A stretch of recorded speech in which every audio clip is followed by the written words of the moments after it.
Their message is clear.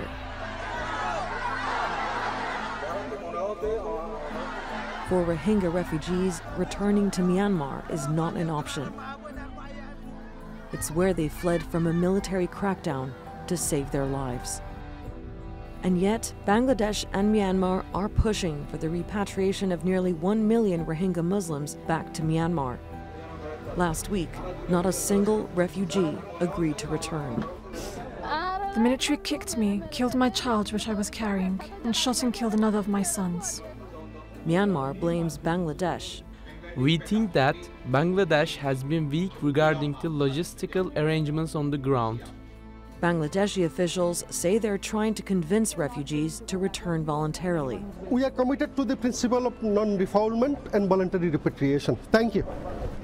But the Rohingya have conditions. Our demands are to be given citizenship and not to live in camps over there. We want to go straight to our own lands. If they agree, then we are ready to go now. Myanmar's government calls those wishes impossible. It argues the Rohingya Muslims are Bengali immigrants who never belonged.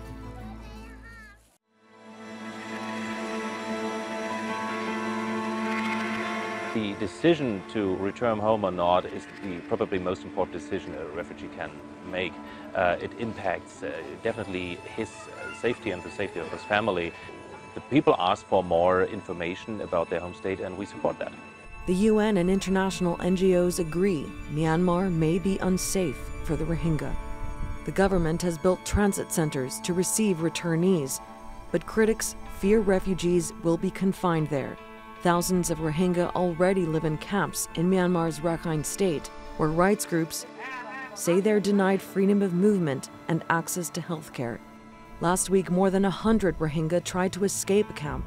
They were found on a boat drifting towards Malaysia. The food rations they give us are not enough. What else can we do if we cannot work?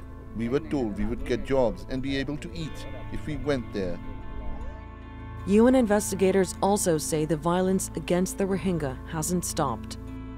And critics fear a repatriation process might whitewash attempts to hold Myanmar's military responsible for ethnic cleansing and genocide against the Rohingya, accusations Myanmar strongly denies. But Bangladesh insists the Rohingya can't stay. What is our land boundary? 147,000 square kilometers.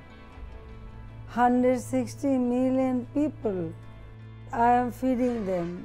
I ensure their education, housing, medication, everything, creating job opportunity. I can't take any other burden. Many Rohingya say they haven't lost hope. They will return to Myanmar eventually.